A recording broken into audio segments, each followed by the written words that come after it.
Hola, buenas tardes. Soy Concha Porta, la psicóloga clínica del balneario Hervidros de Cofrentes. Esta semana os voy a hablar sobre el duelo, en qué consiste y cómo podríamos afrontarlo. Voy a leeros la frase de un poeta de Merwin que dice: tu ausencia me ha atravesado como hilo en una aguja. Todo lo que hago está cosido con su color. Bueno, pues el duelo, hay múltiples definiciones de ellas. Esto voy a tomar una. Es un proceso de adaptación emocional que sigue a cualquier pérdida. La palabra dolus significa dolor, lástima, aflicción. En definitiva, es perder algo que es muy importante para uno. A lo largo de la historia y según las culturas, se han desarrollado diferentes rituales, dependiendo de las religiones. Los ritos tienen un poder simbólico que nos ayudan a tramitar la despedida y aceptación de la muerte. Como es un tema muy amplio, me voy a centrar en el duelo ante la muerte de un ser querido. Estamos en una etapa con la pandemia en la que hay personas que han tenido que despedirse de un ser querido, o tienen un amigo o un conocido que ha pasado por ese trance de sufrimiento, agravado en muchos casos por no haber podido compartir esa despedida, ya que las normas de seguridad establecidas lo prohibían. Eso ha supuesto un duelo más complicado y con un dolor más profundo todavía. A diferencia de los animales, nosotros sabemos de la muerte, de nuestro destino mortal como seres vivos. Somos la única especie que es consciente del devenir de su propia muerte. Hay muchos tipos de duelos: por muerte de un padre, de una pareja, de un hijo, de un amigo, pérdida de trabajo, ante un divorcio. A lo largo de la vida transitamos por numerosos duelos y tarde o temprano todos nos encontramos con ella a través de un ser querido o de la propia. Ante la muerte de un ser querido, desencadenamos respuestas emocionales y comportamentales. La muerte de un ser próximo querido ahuyenta la convicción de su condición lejana, anónima, situada en el campo ajeno. Cada persona la afronta de un modo diferente y ya que es una experiencia individual. Los sentimientos varían desde su intensidad, del dolor, hasta la sensación del salto al vacío, dependiendo del tipo de relación que se tenía con la persona fallecida. Pueden aparecer multitud de sentimientos: dolor, desamparo, temor, indiferencia, angustia, falta de sostén, desorientación. Hay cambios en las emociones a nivel cognitivo, en las relaciones, aparición de reacciones fisiológicas. Incluso pueden aparecer sentimientos opuestos, ambivalentes, enmascarados unas veces y otras de forma notoria. Como os decía, en el duelo un factor muy importante es la relación que se tenía con la persona que ya no está, de lo vivido con ella, si era una relación de bienestar o de amor-odio. La elaboración del duelo va a estar condicionada por lo que esa persona representaba para nosotros, de qué forma estaba en nosotros, de la intensidad de esa relación, de la complicidad, de los valores y creencias que se compartían, de la ascendencia que tenía sobre nosotros. El duelo es esa emoción que nos invade cuando esa persona ya no está. Tiene diferentes etapas, descritas por muchos psicólogos y psiquiatras con casi total coincidencia. Muy resumidas serían: la fase 1 de negación, donde aparece un sentimiento de incredulidad. Si la muerte ha sido repentina o inesperada, esa sensación será todavía más intensa. En esta fase prevalece el rechazo a esa realidad como modo de mitigarlo para no enfrentarse a ese dolor. Es un mecanismo de defensa ante el sufrimiento. Después van apareciendo ciertas racionalizaciones. La segunda fase es de enfado, de rabia. ¿Por qué? La tercera fase de tristeza, pena, desesperanza. Puede aparecer pérdida de interés por el mundo exterior, miedo. Y en la fase 4, la última, es la de aceptación. En algún momento del proceso del duelo puede aparecer culpa, por ejemplo, pensando que podría haber hecho más o tal cosa, haberle dicho más veces que le quería, haber hecho tal otra cosa. Otros tienen la ilusión o fantasía de aparición, de encuentro. Como veis, el proceso del duelo no es un esquema rígido, puede variar en tiempos. Cada persona es un universo. La estabilidad emocional de cada uno se pone a prueba ante una pérdida importante. Hay una reacción llamada normal frente al dolor de la pérdida y hay un duelo patológico. En el duelo normal aparece la tristeza, el dolor se siente en el dolor y se siente al mundo como vacío. Saber que ya no existe el futuro con esa persona genera un fuerte sentimiento de soledad, un vacío irreemplazable. El duelo patológico aparece cuando hay un yo débilmente estructurado. El duelo aquí se cronifica, se alarga y la persona que lo sufre queda presa en ese estado melancólico.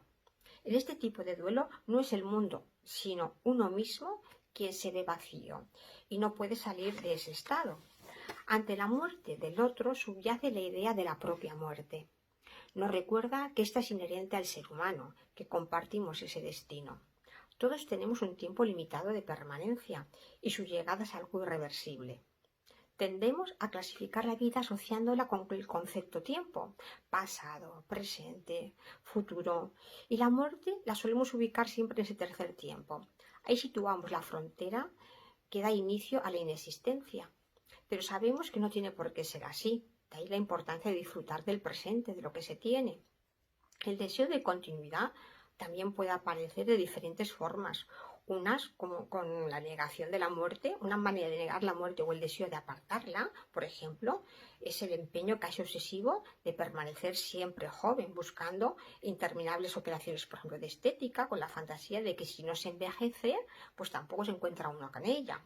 O el deseo de continuidad también se puede ver deslizado en un legado, herencias, empresas que se heredan, o el dicho de escribir un libro, plantar un árbol. Cada persona se relaciona de un modo individual con su cuerpo. Es un tema que daría mucho de sí, hablar del cuerpo del neurótico, del cuerpo del psicótico, pero no voy a entrar en ese tema. La propia imagen toma el cuerpo como base, nos sirve de referencia para constatar nuestra existencia. El cuerpo nos muestra una imagen de la que nos apropiamos. De ahí que el cuerpo tenga una dimensión imaginaria. La palabra imagen viene de imaginario. Pero no somos el cuerpo, tenemos un cuerpo, aunque tengamos la fantasía de unidad. Cuando miramos un cadáver tomamos conciencia de que no somos la unión de ambas cosas. Vemos un cuerpo vaciado, no hablante, que no desea, deshabitado. Por ello podemos diferenciar un cuerpo simbólico, capaz de desear, comunicar. Este tiene que ver con la gestal visual del cuerpo, la imagen. El cuerpo nos ofrece esa imagen con la que nos identificamos. El cuerpo como una superficie de inscripción. Y luego un cuerpo real, continente de funciones fisiológicas, la carne, la materia, ahora desvitalizada, vehículo que nos servía para transitar la vida. Con la visión de la muerte en el otro, percibimos más que nunca el cuerpo como algo exterior que nos envuelve. Nos damos cuenta de que el cuerpo y el sujeto no son lo mismo. Hay un cuerpo biológico y uno psíquico. En esa mirada al cuerpo yaciente constatamos que el ser querido ya no está ahí, que ha desaparecido de la vida real, física. Pero ello no garantiza que se haya ido de nosotros. Puede perdurar en nuestro pensamiento, en nuestro psiquismo, y llevará un tiempo digerir esa pérdida y situarlo en el afuera. Falta es diferente de pérdida, no son lo mismo. La falta tiene que ver con la ausencia, la separación, y la pérdida tiene que ver con la ruptura. Nos preguntamos cómo afrontar el duelo. Pues si el dolor y el sufrimiento es muy profundo, se debe acudir a un profesional que ayude a elaborar la pérdida y brinde un apoyo psicoterapéutico. La muerte de un ser querido suele ser una de las experiencias más fuertes en nuestra vida y es bueno hablar de lo sucedido, no aislarse, compartir los sentimientos, hablar de la despedida. Elaborar el duelo no tiene que ver tanto con un tiempo cronológico, sino con la actitud y trabajo personal para digerir esa pérdida. Sacar la tristeza, el llanto, compartir el dolor, dejar fluir los sentimientos es muy importante. Ver y saber escuchar dentro de nosotros esa convulsión producida, ver lo que valorábamos, lo que nos generaba bienestar de esa persona y también lo que no nos gustaba y ahora nos puede generar culpabilidad. Es poder ver lo perdido sin mitificarlo. Si el duelo no sigue un adecuado proceso, puede derivar en un duelo patológico, con estados melancólicos, somatizaciones, depresión y quedarse pegado ahí. Es muy importante tratar de conectar con el exterior, vincularse con otras personas con las que establecer un lazo sano, socializarse. La angustia inicial dará paso al dolor y de a poco se podrá encontrar nuestro propio lugar respecto a lo perdido. Hay que rearmar el propio lugar en el mundo. Realizar actividades en el exterior permite salir de un estado de disminución de interés por el mundo, a situarse de nuevo en él, soportando la pérdida, no negándola, sino viendo la nueva realidad, donde el ser que se ha ido tiene un lugar en el recuerdo. Es importante conseguir separarse del ser querido, que no es olvidarle. Suele aparecer el temor de que las vivencias compartidas se difuminen en el olvido. Pero lo que está en juego es independizarse de la persona que se ha ido, dejarlo marchar de nuestro interior. El reto es sobrevivir a su ausencia y la parte nuestra que se va con esa persona, lo que representaba y lo que movilizaba en nosotros. ¿Qué hacer ahora con lo que sabíamos que esperaba de nosotros? ¿Dónde queda eso? De ahí la frase: ha faltado y me falta. Hay que restaurar la capacidad de disfrutar de la vida, aprender a vivir con ese vacío, pero también con todo lo que puede estar por llegar.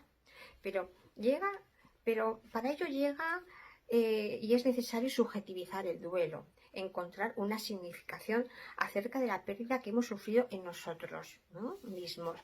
Hay algo inexplicable en la muerte, un misterio. La muerte marca un límite, una barrera a la continuidad en la vida. Crea una fecha desconocida para cada uno, a partir de la cual viene ese salto a esa inexistencia, al menos como nuestra mente la conoce. Esa inexistencia, al menos, está ahí en el momento en que ocurra, aunque el ser humano siempre ha necesitado pensar que la vida y la muerte tienen un sentido, un significado. Los que tienen creencias, creen en una religión, en la trascendencia, tienen la clave para descifrarlo con ese paso a la eternidad. Como os decía, todo lo que amamos tiene una doble existencia, una exterior en el mundo y otra que es su imagen en nuestra mente. Y esta última tiene que ver con el vínculo establecido con el ser querido y que ya no está. Sus expectativas puestas en nosotros, nuestra necesidad de satisfacerlas. El realizar o cumplir sus deseos no alcanzados y depositados en nosotros, pues hay que dejarlo marchar de nuestro interior, aun al precio de enfrentarnos en esta etapa al propio vacío interior. Es poder decir adiós y asumir la falta en nosotros. Siempre estamos separándonos de algo. Hasta crecer es separarnos de nuestros padres. Dejamos atrás el día, un encuentro, una experiencia, una relación, el tiempo vivido. Todos son muertes, despedidas de algo que no vuelve, que forma parte del camino, de lo que vamos dejando atrás. Si miramos hacia adelante, hay cosas por llegar. Cada adiós es algo que termina, una despedida. La vida está llena de ellas, pero si abrimos la puerta, también está llena de encuentros. Debutamos a la vida con el nacimiento, incluso antes de nacer, y se culmina con la muerte. La vida cambia momento a momento, y el que llega o está por hacerlo ha dejado atrás otro que ya no existe, pues la vida transcurre sin que a veces nos demos cuenta de su finitud. Deberíamos estar preparados, pero nunca lo estamos suficientemente para afrontar las pérdidas, para mirar de frente a la muerte con serenidad. No hay vida sin ella. Es como las dos caras de la misma moneda. No hay una sin la otra. Son un binomio inseparable. La vida es tiempo.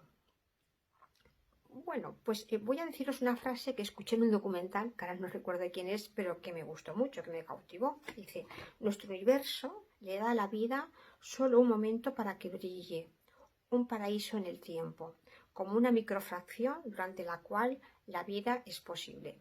Gracias.